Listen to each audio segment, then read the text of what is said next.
Kasunod ng pagkakadeport mula sa Timor-Leste, humarap na si dating Congressman Arnie Teves sa arraignment o pagbasa ng sakdal sa Manila Trial Court.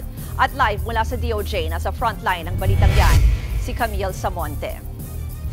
Camille, ano bang nangyari dyan sa arraignment kanina?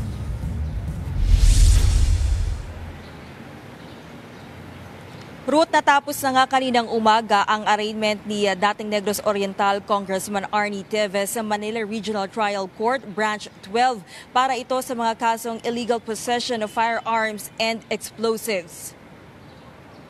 Gwardyado ng NBI si Teves nang dalhin sa korte kaninang umaga. Nakaposas ang mga kamay at may suot din siyang bulletproof vest.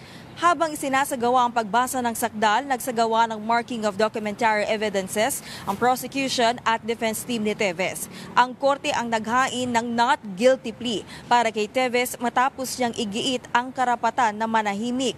March 2023 nang magsagawa ng raid ang CIDG sa tahanan ni Teves sa Negros Oriental at makumpiska ang mga hindi lisensyadong armas at pampasabog. Nagmosyon din ang prosecution na i-consolidate na lamang ang dalawang kaso dahil pareho lang ang mga ebidensya at testigo na ipepresenta nila sa kaso.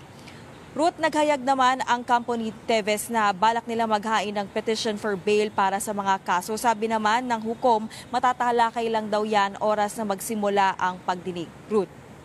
So Camille, kailan na nga daw magsisimula itong pagdinig para kay Teves? Ruth, sa Hulyo gagawin ang pagdinig at masusundan ng aktwal na paglilitis na posibleng ang abutin hanggang taong 2027.